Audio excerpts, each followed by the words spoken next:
하늘의 새 힘을 부어주셔서 아멘. 주님께서 주신 힘으로 능력으로 말미암아 맡은 바 사명 잘 감당할 수 있는 우리 모든 신학생들 될 수 있도록 주여 도와주시옵소서. 사랑 많으신 예수님의 이름으로 감사드리며 기도드립니다. 아멘. 안녕하세요. 안녕하세요.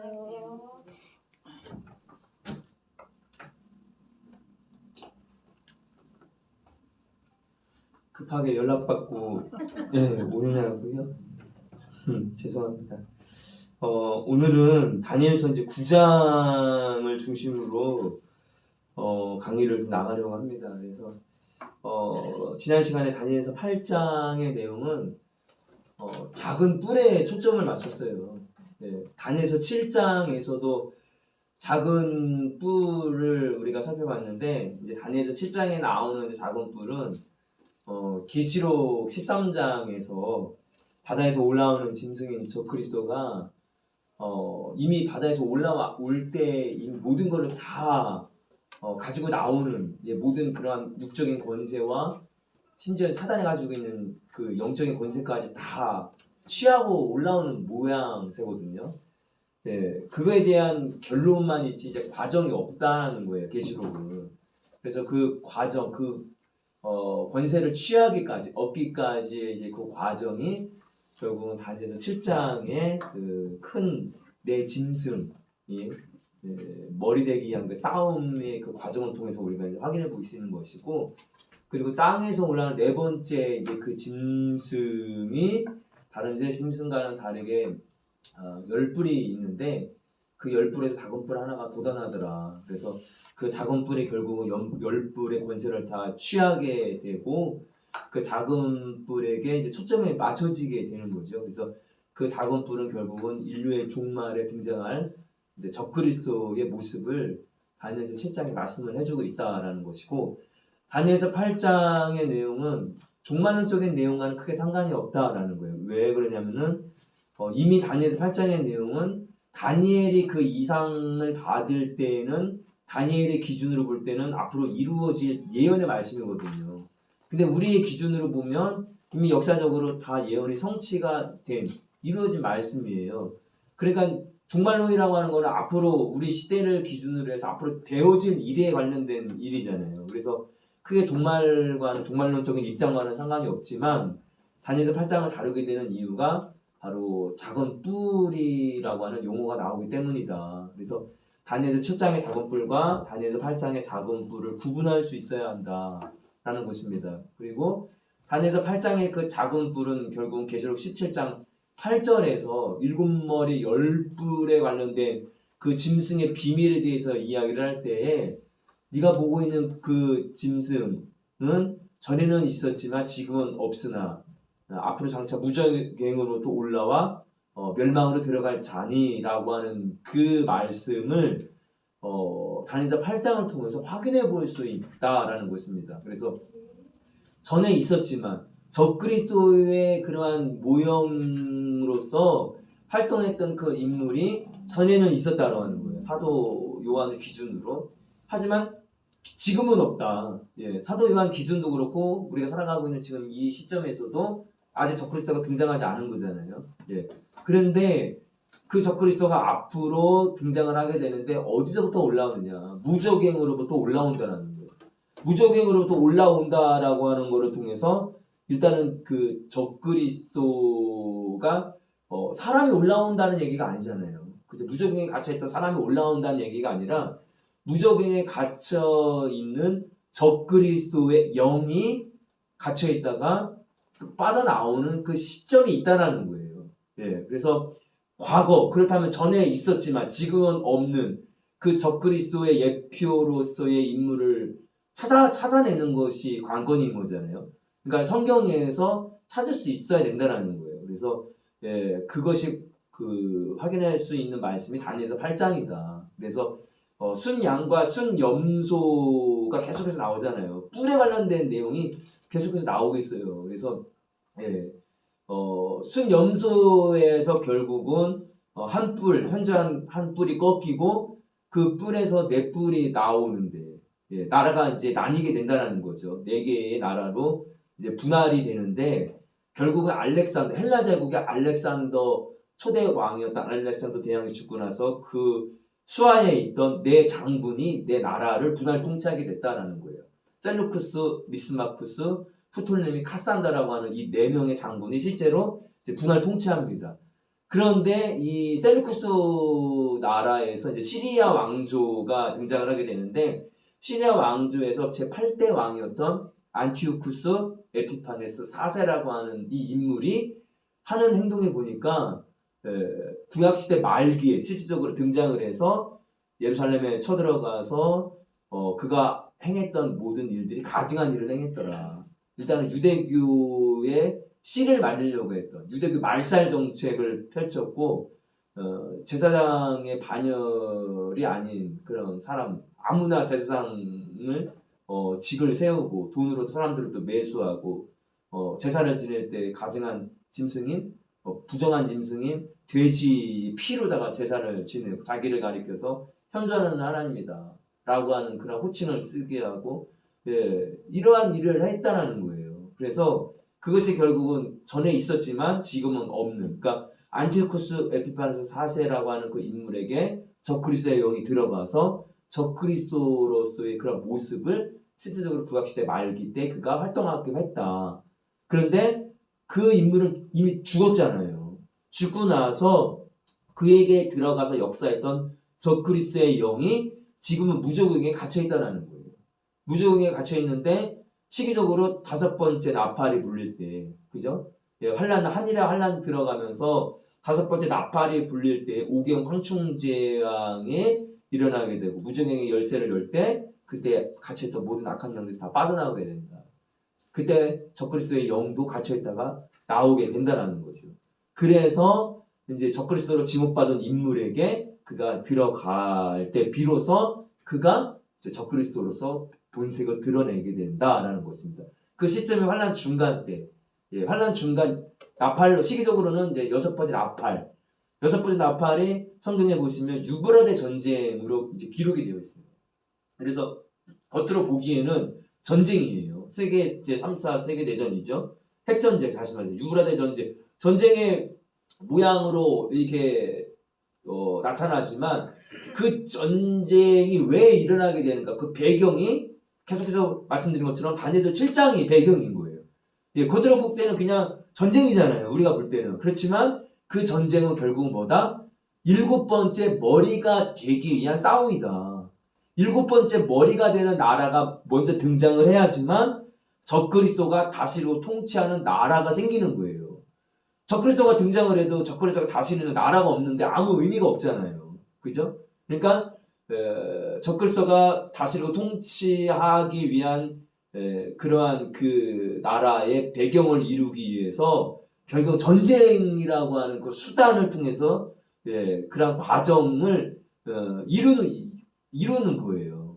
그래서 그 전쟁을 통해서 결국은 땅의 넷째 나라가 이제 우뚝 서게 되죠. 머리가 되는 나라가 되는 거죠.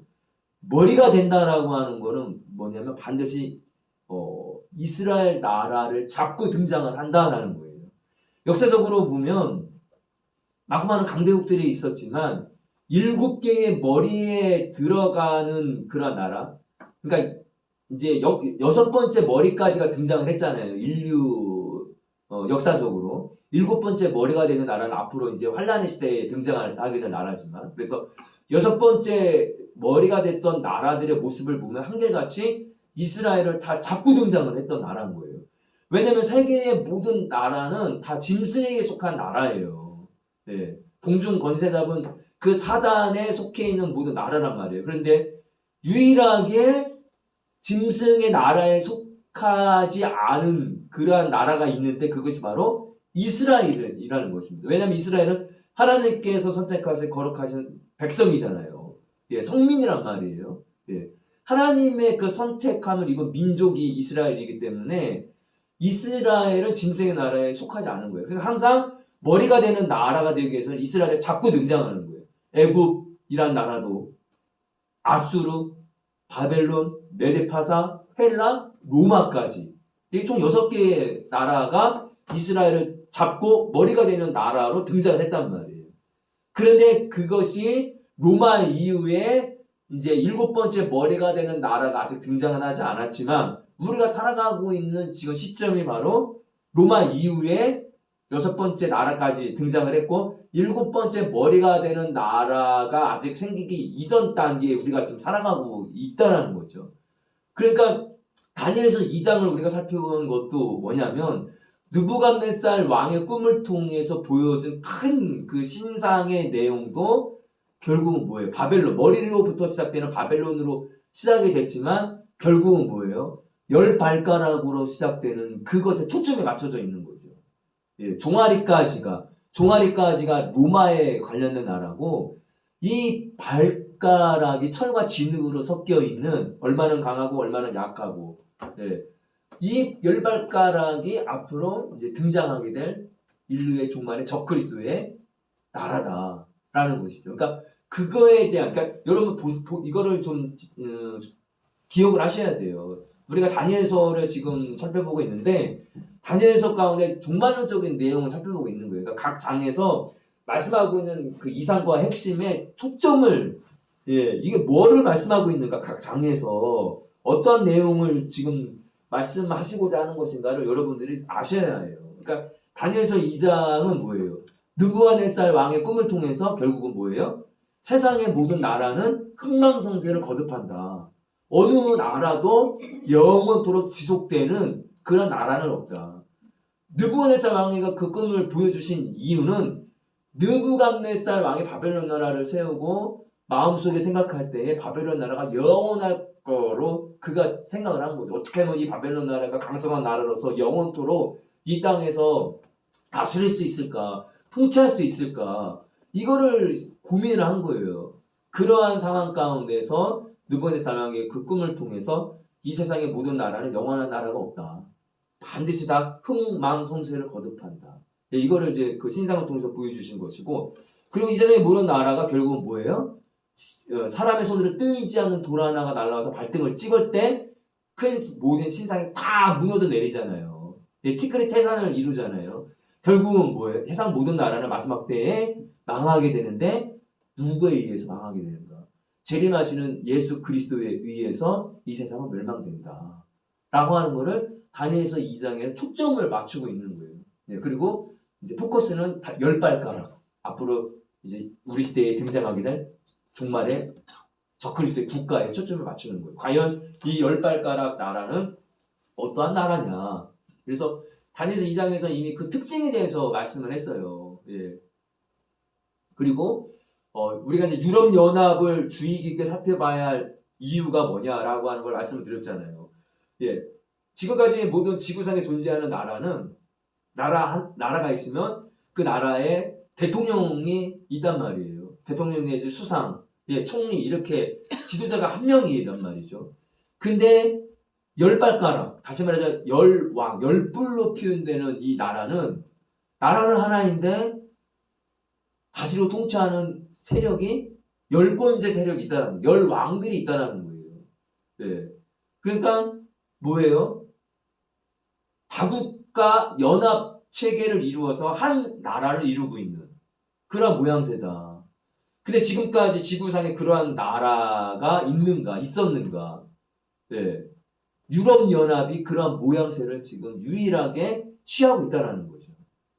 그래서 뭐 영국이 탈퇴를 하고 지금 막 수가 이제 막 변동이 되고 있지만 그 중에서 유럽연합 안에서도 특별히 이제 더 강력한 힘을 발휘하고 있는 것은 서유럽연합 국가입니다. 서유럽연합 국가가 10개의 이제 나라로 구성이 되어 있는데 그 서유럽연합 국가가 10발가락으로 갈 확률이 지대하게 높다. 그래서 어떤 특별한 상황이 있을 때, 위기 상황이 있을 때 유럽연합의 모든 전권을 이 서유럽연합 국가가 내가 권한을 취하고 행사하겠다, 가져가겠다라고 하는 조항이 실질적으로 있다라고 말씀드렸잖아요. 그러니까 유럽연합 안에서도 서유럽연합이 차지하는 그 비중이 큰데, 그래서 아직은 적그리스도도 등장하지 않았고 아직은 그때가 아니기 때문에 뭐 이렇다 저렇다 단정을 내릴 수는 없지만 이제 말씀을 응하는 것을 한번 봐라. 이 유럽연합이 지금은 헌법이 통과가 되지 못했기 때문에 나라로서 세워지진 않았지만 반드시 어떠한 시점이 되면은 지금은 헌법이 아니고 리스본 조약에 의해서 운영이 되고 있다고 말씀드렸잖아요. 예. 그런데 유럽 연합이 어느 순간 유럽 연합 합중국이라고 하는 단어를 쓰게 될 때가 반드시 온다라는 거예요. 예. 그러면 헌법이 이제 통과가 되고 이제 이 나라에 가지고 있는 이제 국민, 영토, 주권 이 세 개가 이루어질 때 나라로서 형성이 되는 거잖아요. 그래서 유럽연합 합중국이라고 하는 단어가 비로소 쓰여야 하지만 나라로서의 역할이 되는 것이고 그때를 유심히 봐라. 예, 그래서 실제로 종말을 연구하는 많은 이제 분들이 유럽연합을 주목하고 있는 거예요. 예, 그리고 이제 다니엘서 2장의 핵심은 그거예요. 그리고 다니엘서 7장은 이제 바다에서 바람이 몰려올 때 네 짐승이 올라온다. 이 네 짐승은 이제 초점이 뭐냐면 각각 다른 시대에 올라오는 게 아니라 동시대에 올라오는 모습이에요. 예, 동시대에. 그러니까 거기서 신학에서 다니엘서 7장에 나오는 그 짐승의 출현 시기를 각각 다른 시기를 보고 있다라는 거예요. 신학에서는. 예, 그래서 뭐 바벨론과 메데파사, 헬라, 로마로서 네 짐승을 각각 나눠요. 서로 다른 시기에 등장하는 강대국들인 거죠. 근데 그런 식으로 해석을 하면 다니엘서 7장의 내용이 연결이 안 됩니다. 네. 그래서 다니엘서 7장은 결국 동시대에 이제 내 나라, 내 강대국들이 올라와서 이제 서로 얽히고 설킨 그런 전쟁이 일어나게 되는데 그 전쟁을 통해서 결국은 무엇이 나타나는가? 작은 뿔이 등장하게 된다. 그래서 그 작은 뿔에 초점이 맞춰져 있는 거예요. 작은 뿔이 어떠한 모습으로 등장을 하고 어떠한 과정을 통해서 형성이 되고 그가 나와서 어떠한 일을 행하는가. 그리고 그 작은 뿔의 끝은 어떠한 결말을 맞이하게 되는가. 이에 관련된 말씀이 다니엘서 7장에 집중되어 있어요. 그러니까 다니엘서 7장은 이제 종말에 등장한 적그리스도의 모습에 대해서 이제 그 형성 배경과 과정과 내용과 그가 하는 모습과 결론까지 나와 있는 것입니다. 그리고 지난 시간에 살펴보던 다니엘서 8장은 방금 말씀드린 것처럼 이미 역사적으로 예언된 말씀이지만 또 등장하는 작은 뿔에게 초점이 맞춰져서 7장의 작은 뿔과 8장의 작은 뿔을 서로 비교하는 거예요. 예, 둘이 각각의 시대는 다르지만 이미 등장한 작은 뿔과 앞으로 등장하게 될 작은 뿔의 그러한 시대와 인물과 대상은 서로 다르지만 그들이 작은 뿔로서 등장했을 때 자행하는 그런 가증한 일은 똑같다라는 거죠. 그리고 그 안티오쿠스 에피파네스 4세를 통해서 종말의 시대에 등장하게 될 다니엘서 7장의 그 작은 뿔의 역사도 동일하게 이루어진다. 구약시대 말기에 유대교의 말살 정책을 펼쳤다라고 한다면 마지막 시대에는 이제 기독교에게 초점을 맞춰서 기독교 말살 정책, 믿는 자들을 핍박하는, 죽이는 그 시대가 온다. 그래서 이제 그것이 지난 시간까지 이제 살펴본 거예요. 그리고 오늘 다니엘서 9장의 핵심은 뭔가? 이 다니엘에게 계속해서 이제 이상을 보여주시는 거죠. 비밀을. 근데 다니엘서 9장의 핵심은 바로 71회라고 하는 기한이 다니엘서 9장에서 말하고자 하는 핵심이에요. 71회의 기한은 그럼 뭐냐? 왜 다니엘에게 71회라고 하는 그러한 날짜를 말씀해 주시고 그 71회를 통해서 무엇을 깨닫게 하시기 위함인가? 마지막 때 무엇을 준비를 하기 위함인가를 오늘 다루고자 하는 거예요. 그래서 다니엘서 9장에 나타난 종말론 그 프린트물을 보시면 내용을 보겠습니다. 다니엘서 9장은 다니엘을 70일의 계시를 받은 내용이 기록된 성경이다라는 거예요. 시기를 보겠습니다. 메대 사람 다리오가 갈대아 나라의 왕으로 세움을 받은 원년, 그러니까 시기적으로 주전 538년경이 되는 거죠. 그때 다니엘의 나이는 이미 대략 82세 정도 됐던 나이다라는 거예요. 여러분들도 아시겠지만 다니엘이 포로로 끌려왔을 때의 그 나이는 어린 소년일 때 끌려왔잖아요. 다니엘 세 친구와 함께. 그죠? 그러니까 벌써 느부갓네살과 벨사살 왕, 그 다음에 이제 바벨론 시대 때는 이 두 왕을 다니엘이 이제 겪은 거예요. 그 시대를. 그리고 다리오 메대 바사 제국일 때 다리오 왕의 정권을 또 지금 맞이한 것이고, 그리고 다리오 이후에 고레스가 다스리는 이제 바사 제국, 메대 때는 다리오, 바사 제국 때는 고레스 왕까지 다니엘이 현존하면서 중요한 역할을 감당했던 그러한 거죠. 그러니까 이 지금 다니엘서 9장에서 이 계시를 받을 때의 나이가 82세쯤 됐다. 그러니까 인생의 말년에 들어서 노년의 때에 받은 이상이다라는 것입니다. 그럼 무엇을 다니엘이 깨닫게 됐는가? 배경이에요. 다니엘이 여기 보시면 메데도석 아하수에로의 아들 다리오가 갈대아 나라 왕으로 세움을 입던 원년에 곧 그 통치 원년에 나 다니엘이 서측으로 말미암아 여호와의 말씀이 선지자 예레미야에게 임하여 구하신 그 연수를 깨달았나니라고 기록이 되어 있어요. 그러니까 다시 말해서 다니엘이 이제 예레미야 말씀을 읽던 중에 예레미야를 통해서 하나님께서 예언하신 그 연수가 다니엘에게 깨달아졌다는 거죠. 그러면 하나님께서 예레미야에게 무슨 연수를 말씀하셨는가? 곧 예루살렘의 황무함이 70년 만에 마치리라 하시는 것이니라 라는 것입니다. 바벨론으로 지금 끌려왔잖아요. 그죠? 남유다가 마지막 시드기야 왕을 마지막으로 바벨론에 의해서 멸망당해서 포로로 끌려왔단 말이에요. 그런데 포로로 끌려오고 나서 하나님께서 70년 동안 바벨론에 의해서 다스림을 받다가 70년이라고 하는 기간이 차면 예루살렘의 황무함이 끝나리라. 그러니까 뭐예요? 70년까지 포로 생활이 되고 70년이 되면 뭐예요? 예루살렘으로 너희들이 돌아가리라. 회복되리라. 나라를 되찾으리라. 라고 하는 그런 말씀을 다니엘이 깨닫게 되는 거예요. 근데 여러분 보세요. 지금 다니엘의 나이가 82세란 말이에요. 그러니까 70년 만에 마치리라 라고 하는 이 예언의 말씀이 다니엘이 어린 소년일 때 끌려왔으니까 거의 70년 포로 생활이 끝나게 되는 시점이라는 거죠. 보면 다니엘이 바벨론을 끌려간 시기가 BC 한 605년경으로 봅니다. 학자들이. 근데 예레미야를 읽다가 오늘 이 말씀에서 깨닫게 될 때가 보시면 67년가량 되는 거예요. 그러니까 뭐예요? 70년 BC 605년경에 포로로 끌려와서 67년이라고 하는 시간이 지난 거죠. 포로로 끌려오고 나서 다니엘이 바벨론에 있는 기간이. 그러니까 67년이 됐으면 예레미야의 말씀대로 70년이면 얼마 남지 않은 기간이 3년 정도밖에 안 남은 기간인 거예요, 지금. 그러니까 다니엘이 여러분들 같으면 어떨까요? 만약에 우리가 다니엘이다.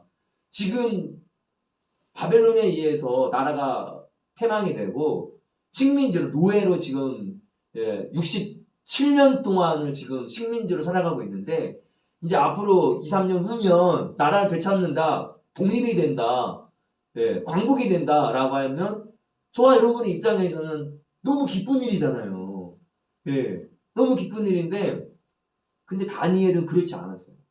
기뻐하지 않았어요. 9장 3절에 보시면 내가 금식하며 베옷을 입고 죄를 무릅쓰고 주 하나님께 기도하며 간구하기를 결심하고. 여러분 이걸 어떻게 이해를 해야 할까? 아니 아멘 할렐루야 하나님 감사합니다. 오히려 찬양과 감사와 영광을 돌리면서 기뻐하며 춤추고 이 기쁜 소식을 지금 다니엘도 이 예레미야 말씀을 읽다가 깨달은 거잖아요. 지금. 그러니까 자기가 깨달은 이 놀라운 비밀의 말씀, 회복의 말씀, 약속에 대한 그 말씀을 다른 민족 자기 동포들에게 민족들에게 이야기를 해주고 알려주고 서로 막 기뻐하고 해야 되는데 오히려 금식을 하고 베옷을 입고 죄를 무릅쓰고 하나님께 기도하며 간구했다. 지금 이 행위가 어떤 행위예요, 여러분? 베옷을 입고 죄를 뒤집어 쓰고 금식하고 회개하는 행동이에요. 회개, 여러분. 붉은 베옷을 입고 계시록 12장, 11장에서도 두 증인이 나와서 활동할 때 붉은 베옷을 입잖아요. 다 회개를 촉구하는 내용입니다. 회개를 합니다.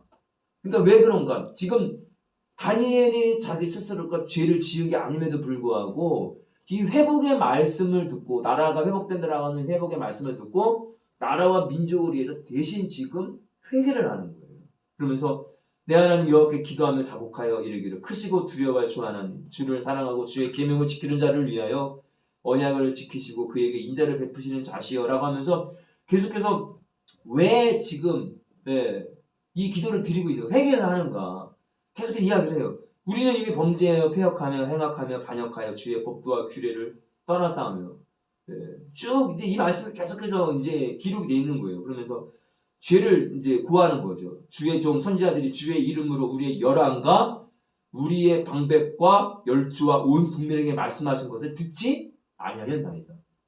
그러니까 범죄해서 패역하고 행악하여서 반역해서 주의 법도와 규례를 떠났다. 그런데 또 주의 종 선지자들을 통해서 하나님께서 예언하신 말씀을 들었음에도 불구하고 그거를 고의로 말씀한 것을 무시해 버렸다는 거죠. 주의 법도와 규례를 떠났다. 이 앞에는 여러분들 그러니까 다니엘은 크게 두 가지 죄를 지금 이야기하고 있는 거예요. 첫 번째 죄는 앞에 여기서 주의 법도와 규례를 여러분 몰라서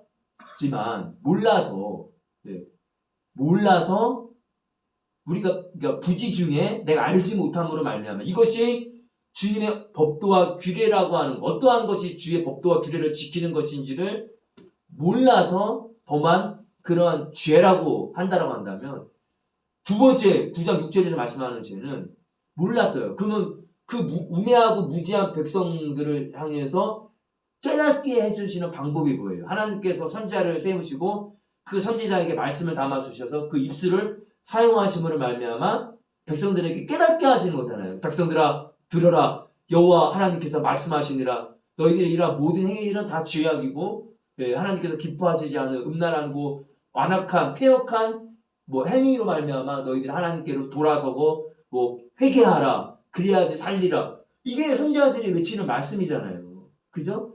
그럼에도 불구하고 선지자를 통해서 하나님의 뜻을 알았음에도 불구하고 우리의 열왕과 우리의 방백과 열주와 온 국민에게 말씀하신 하나님의 그 말씀을 우리가 듣지 아니하였나이다. 고의로 무시한 죄 하나님의 말씀을 그냥 무시한 그러한 그 죄를 지금 나라와 민족을 대신해서 구국기도를 하는 거예요. 사실은 그 왜 이 회개기도를 하는가 여러분 70년이 다 차가고 있습니다. 지금 이제 2, 3년 후면은 이 예언의 말씀이 이루어져요. 근데 나라가 회복되기 위해서는 그냥 이스라엘 백성들이 가만히 있는데 어느 날 70년이라고 그 예언의 기간에 차서 그냥 어느 날 갑자기 너희들 고국 땅으로 돌아가라 이렇게 돌아가는 게 아닌 거죠. 한번 보세요. 근본적인 원인을 보시면 바벨론이라는 나라가 왜 예루살렘을 쳐들어갔을까? 왜 함락되고 왜 패망하고 바벨론으로 포로로 끌려오고 예루살렘이 황폐하게 됐을까? 그 이유를 한번 생각해 보시기 바랍니다. 이스라엘 백성들이 하나님께 반역하고 죄악을 범하고 우상숭배했기 때문에 일어난 일인 거잖아요. 그거에 대한 결과 나라가 무너졌단 말이에요.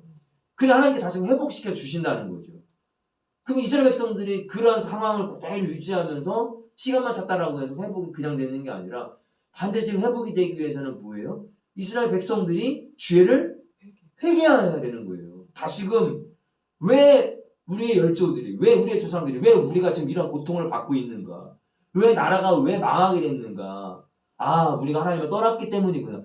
우리가 하나님께 돌아섰기 때문이구나. 우리가 하나님께 죄를 범했기 때문이구나. 우리의 패역함 때문이구나. 라고 하는 것을 깨닫고 회개의 역사가 이루어져야지만 그 회개를 먼저 받으시고 나라를 회복시켜 주시는 거잖아요. 이게 하나님의 계획인 거예요.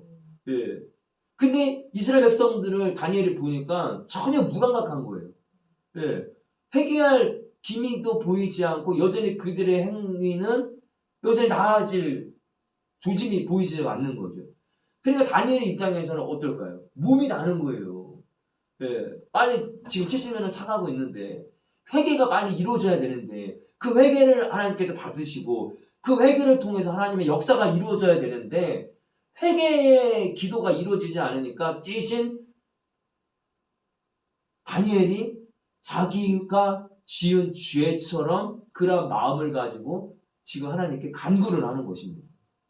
그래서 계속해서 이야기를 해요. 주여, 주여, 공의는 주께로 돌아가고 수욕은 우리 얼굴로 돌아가며 오늘날과 같아서 하면서 지금 이게 계속해서 몇 절까지 이 다니엘의 기도가 이루어지냐면은 이거는 이제 따로 보지는 않을게요. 여러분들이 한번 집에 가서 다니엘의 그 기도를 한번 보시기 바랍니다. 그래서 지금 이 다니엘의 이 기도, 의인의 그 기도가 지금 상당히 중요한 거예요.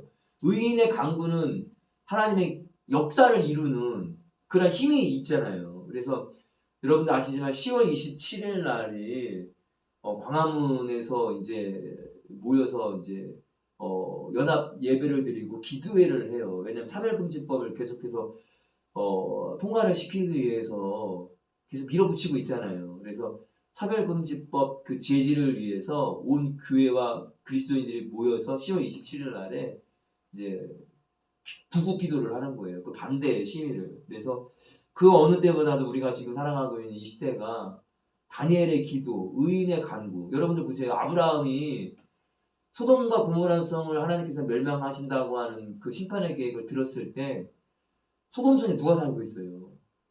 아브라함의 조카 롯이 살고 있잖아요.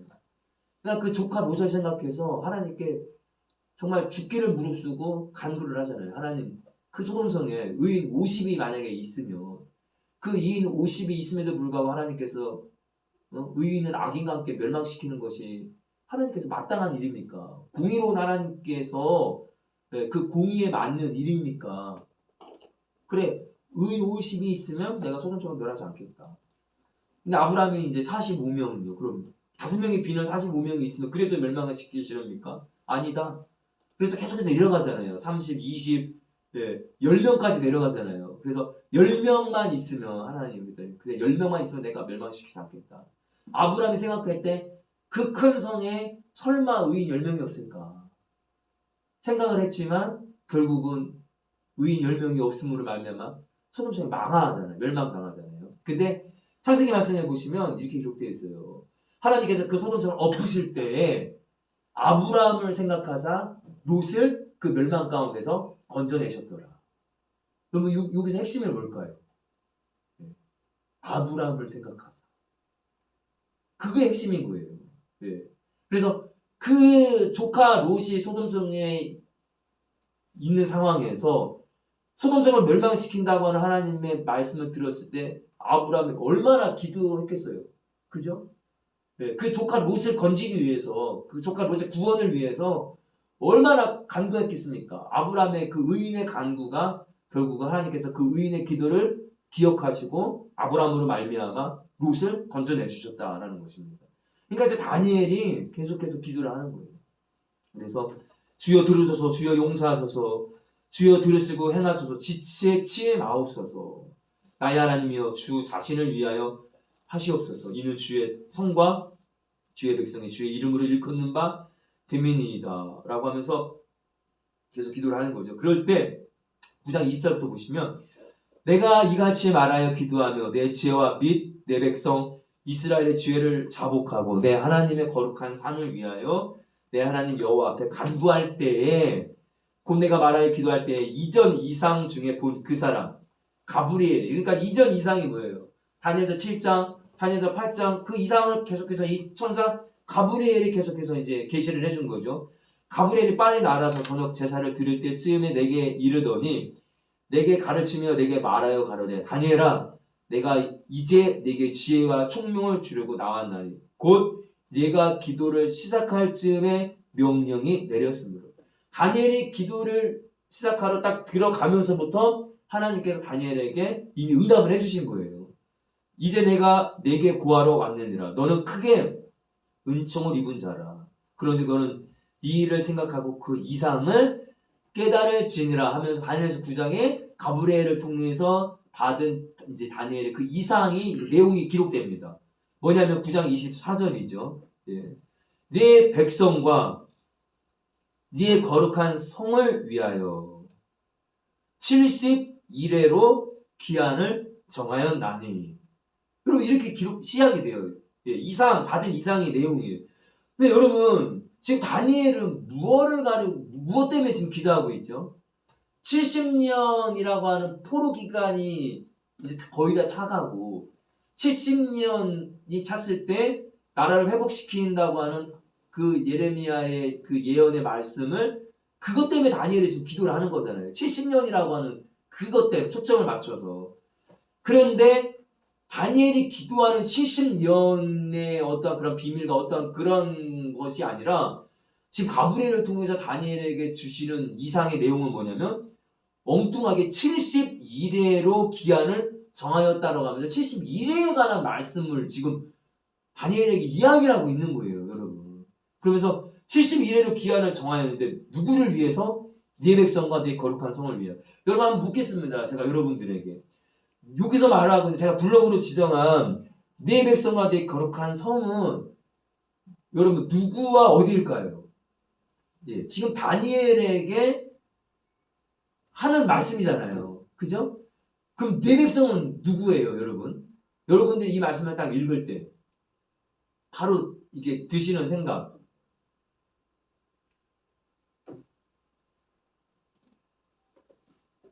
다니엘아, 너의 백성을 위해서, 다니엘아, 너의 거룩한 성을 위해서. 그럼 뭐예요? 너의 백성은 누구예요? 그 대상이. 여러분, 네. 유대인들이지 않을까요, 여러분? 네, 네 백성이니까 유대인이잖아요. 그죠? 그럼 네 거룩한 성을 위하여라고 하면 이 거룩한 성은 뭐예요? 예루살렘 성인 거죠. 그죠? 네. 그러니까 이 72일의 기한은 누구에게 주신 말씀이에요? 네 백성과 네 거룩한 성. 다니엘의 백성과 다니엘의 거룩한 성이니까 유대인과 예루살렘을 위해서 주신 말씀이란 말이에요. 그런데 물론 여기 프리트문에도 기록이 되어 있지만 항상 이 다니엘서를 중심으로 나타나는 종말론은 신학에서 보는 관점과 또 이게 견해가 또 달라요. 계속해서 말씀드렸죠. 다니엘서 2장에서 종아리와 열발가락을 같은 나라로 보느냐, 그래서 총 4제국이 되느냐, 로마의 연장선으로 보느냐, 아니면 종아리와 별개의 열발가락을 보느냐, 로마와 다른 또 다른 어떠한 별개의 나라로 보느냐에 따라서 나눠진다라고 했어요. 해석이. 그죠? 그래서 사람의 손으로 떼지 않은 돌을 초림의 예수님으로 보느냐, 재림의 예수님을 보느냐, 이렇게 완전히 갈려요.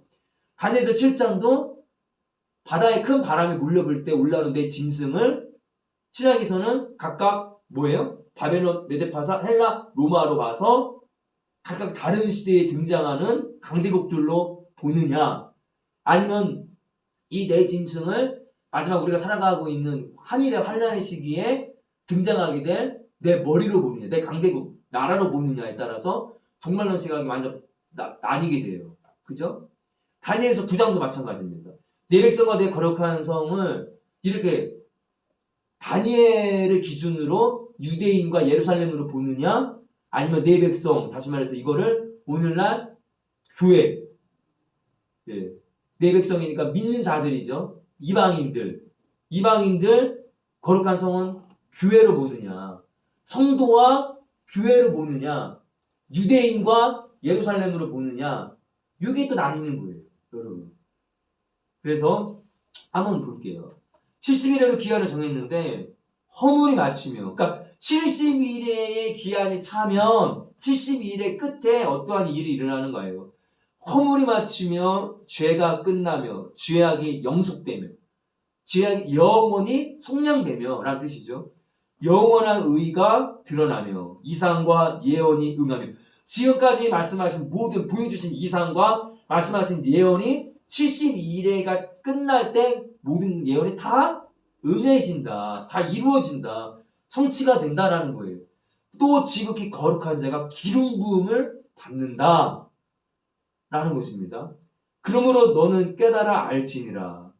예루살렘을 중건하라는 영이 날 때, 그러니까 70미래에 지금 뭐를 이야기하냐면 25절에서는 24절에서는 70미래가 누구에게 주었고 71회의 기한을, 그 대상, 71회가 맞춰졌을 때 어떠한 일이 일어나는가 그 결과를 말씀한 거라면 25절에서는 그럼 71회에 언제 들어가느냐 71회를 굵은짓는 시점이 뭐냐 이걸 말씀하는 거예요. 예루살렘을 중건하라는 영이 날 때부터 기름 부음을 받은 자 곧 왕이 일어나기까지 7일회와 62일회가 지날 것이요. 그때 곤란한 동안에 성이 중건되어 거리와 해자를 이룰 것이며 62일 후에 기름 부음을 받은 자가 끊어져 없어질 것이며 장차 한 왕의 백성이 와서 그 성읍과 성소를 회파하려니와 그의 종말은 홍수의 엄물대 같을 것이며 또 끝까지 전쟁이 있으리니 황폐할 것이 작정되었느니라. 네. 이제 알 수 없는 말을 이제 하는 거죠, 여러분.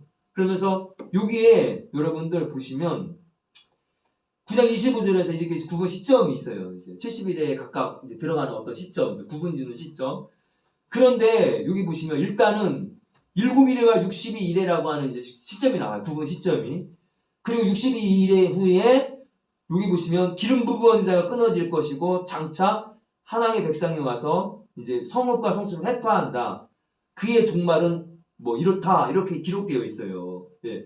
그래서 아까 9장 24절에 내 백성과 내 거룩한 성을 이렇게 문자 그대로 유대인과 이제 예루살렘을 보느냐 이제 성도들과 교회를 보느냐에 따라서 나뉘고 또 여기 보시면 이제 또 장차의 기간을 지나서 한 왕이 등장하고 계속해서 그라고 하는 표현을 쓰거든요. 그의 종말은 어떻고 그가 어떻게 할 것이고 그래서 그는 누구냐. 그래서 이 그를 이제 또 신학에 따라서 적그리스도로 보는 견해가 있고 예수 그리스도로 보는 또 견해가 있는 거예요. 그러니까 완전 그게 극이에요, 여러분. 종말론이 참 이렇게 어려운 이유가 뭐냐면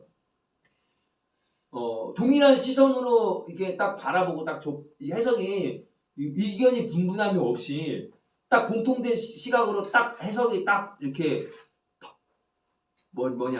이게 정리가 되면 예, 헷갈릴 필요가 없는데 종말론을 바라보는 시각에 따라서 다 다른 거예요.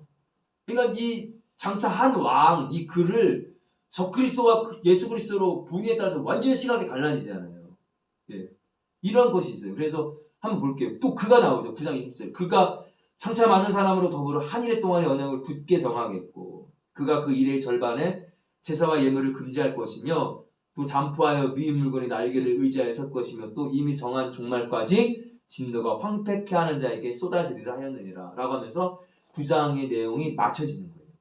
그래서 이것이 뭐 같아부터 이렇다 이 내용이 어떻다 뭐 자세한 내용을 다니엘에게 구체적으로 언급하지 않고 이렇게는 끝나요, 여러분. 그러니까 이 72일회가 과연 무엇인가 71회를 왜 다니엘에게 이상을 깨닫게 하셨고 우리들에게 어떤 말씀을 주시는가 이게 상당히 중요하다라는 것입니다. 그래서 한번 프린트물을 한번 볼게요. 예, 다니엘의 반응은 제가 이제 말씀을 드렸고 그리고 71회의 해석을 보겠습니다. 여기 보면 따로 정리한 프린트물 참고라고 했잖아요. 여기 보시면 71회에 대한 해석 한번 이 프린트물을 볼게요, 여러분. 예, 71회에 대한 해석 다니엘서 9장 24절부터 27절 이렇게 해놓고 71회에 대한 해석이라고 하는 프린트물이 있습니다. 여기 보시면 24절에 방금 제가 말씀드린 것처럼 내 백성과 내 거룩한 성은 그 누구인가 일단은 일반적인 해석을 보겠습니다. 보수 신학까지도 이것을 누구냐고 해석을 하면 신약시대의 성도들과 하나님의 교회로 본다. 예, 그러나 종말론적인 입장에서는 다니엘 기준으로 내 백성과 내 거룩한 성이라고 했기 때문에 유대인들과 예루살렘 성으로 본다라는 거예요. 그래서 해석의 열쇠는 바로 내 백성과 내 거룩한 성이에요. 결국은 누구냐. 그러니까 이 70일을 누구에게 대상으로 삼느냐에 따라서 완전한 해석의 방향이 결정되는 거죠. 그래서 내라고 너의라고 하는 이 표현은 다니엘에게 하신 말씀이라고 해석해야 옳은 표현이다라는 것입니다. 그래서 24절에 그럼 71회를 어떻게 봐야 하는가? 71회는 기한을 정하신 하나님의 목적이 뭐냐 그럼? 내 백성과 내 거룩한 성을 위해 71회를 기한을 정하였나니라고 하는 말씀에서 우리가 알 수 있듯이 71회로 기한을 정하신 하나님의 목적은 누구를 위함이다? 유대인과 예루살렘을 위함이다. 그래서 72회의 핵심은 교회나 유대인, 이방인들에게 주신, 성도들에게 주신 말씀이 아니라 유대인 민족 중심으로 주신 기한이다. 그래서 유대인 민족 중심의 구속사 시간대가 71회의 기간이다라는 거예요. 여러분. 그래서 그렇다면 71회라고 하는 것은 그러면 얼마의 기간이냐를 한번 살펴보겠습니다. 예. 한 일회, 그러니까 71회가 해석이 계산이 되려면 한 일회가 먼저 계산이 되어야 되잖아요. 기준이. 그죠? 한 일회가 얼마냐에 따라서 71회가 나오는 거니까. 그럼 한 일회를 통상적으로 원래 한 일회가 뭐예요? 일주일이잖아요. 7일이잖아요. 원래가. 그래서 원래 한 일회는 7일이 맞는데 한 일회를 7일로 만약에 계산을 하게 되면 71회는 계산이 어떻게 나와요? 70 곱하기 7이니까 71회는 490일밖에 안 되는 거예요. 근데 490일이라고 하는 기간을 통해서 이렇게 말씀하신 모든 예언의 말씀들이 다 이루어지는 것은 불가능합니다. 490일. 1년 조금 넘는 기간이잖아요. 1년 넘는 조금 기간에 이 말씀하신 예언의 기간, 예, 이 말씀은 여러분 보세요.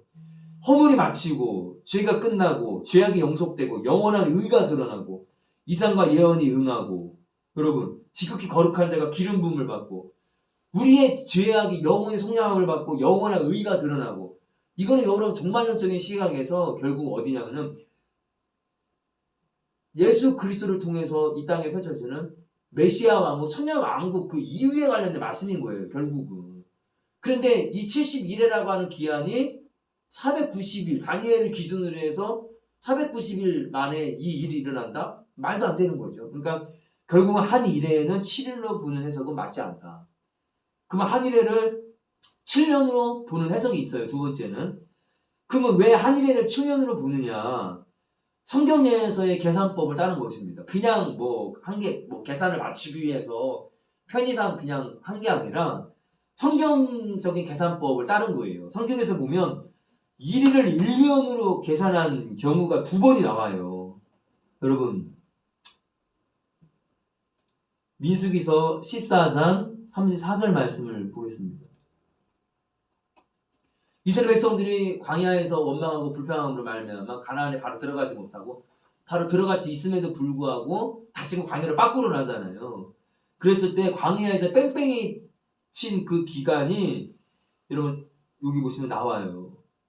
너희가 그 땅을 탐지한 날수 다시 말해 40일 동안 두 정탐꾼을 보내서 탐지하게 하잖아요. 모세가. 그죠?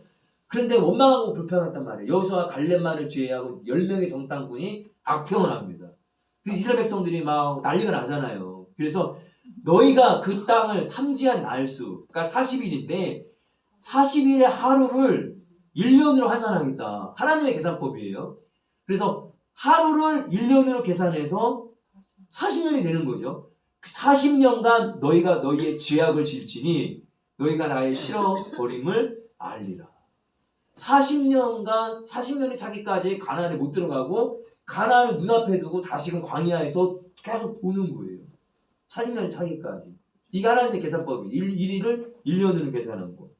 그리고 에스겔서 보겠습니다. 우리가 지금 성경 통독 에스겔 읽잖아요. 에스겔서 4장 6절인데 이스라엘의 죄악을 담당하는 어떤 그런 에스겔의 그 모습, 상징적인 행위를 통해서 하나님께 말씀하잖아요. 그 수가 차거든 너는 우편으로 누워.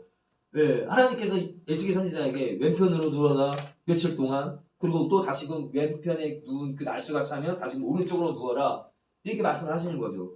너는 우편으로 누워 유다 족속의 죄악을 담당하라. 내가 네게 40일로 정하였나니 40일 동안 오른쪽으로 칼잠자라는 거예요. 그래서 왜 그런가? 1일이 1년입니다. 여기서도 하루가 1년이다.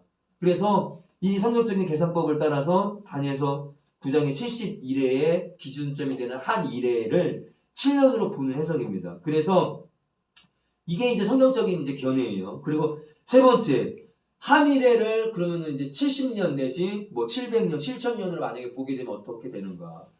여러분 한 일회는 뭐냐면 여러분 보세요. 장차 한 왕이 등장하잖아요. 적그리스도가 등장해서 그가 여기 다니엘서 9장에서 보시듯이 9장 27절에 그가 장차 많은 사람으로 더불어 한 일해 동안의 언약을 굳게 정한다라는 거예요. 예.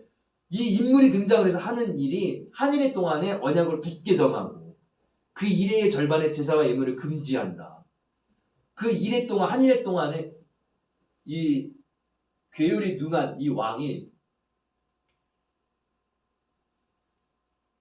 다시는 통치하는 이 기간이 한 일인데 만약에 이 한 일에는 70년이다. 그리고 700년, 7천년이라고 하면 이 한 일에는 적그리스도가 등장하러 말면 우리의 관점으로 기준으로 보면 환란이 들어가는 시점이에요. 환란으로 들어가는 이 기간이 여러분 생각해 보세요. 70년이다, 700년이다, 7천년이다 말이 안 되는 거잖아요. 네, 70년이라고 하면 살아남을 사람이 아무도 없는 거예요. 이 환란을. 네, 이 어마무시한 전무후무한 환란, 창세로부터 지금까지 이런 환란이 없고 개국 이래로 이런 환란이 없고 자고 이래로 없는 이 환란이 날수가 길면 길수록 아무도 육체로 구원받을 자가 없다. 성경 말씀 기록되어 있잖아요. 그렇기 때문에 70년 그 이상이 되면 안 되는 거예요. 그래서 이 한일의 계산법은 성경적인 계산법으로 일단 7년으로 해석하는 게 맞다라는 것입니다. 그래서 좀 어려운 것 같아서 여러분 잠깐 쉬었다가 예, 쉬었다가 할게요, 여러분들. 그래서 그러면 이제 이 71회의 계산이 되는 한 일회가 7년이라고 보면 71회가 그럼 어떻게 이제 구분이 되냐 이걸 한번 이제 살펴보도록 하겠습니다. 점심 드셔서 많이 졸리시죠?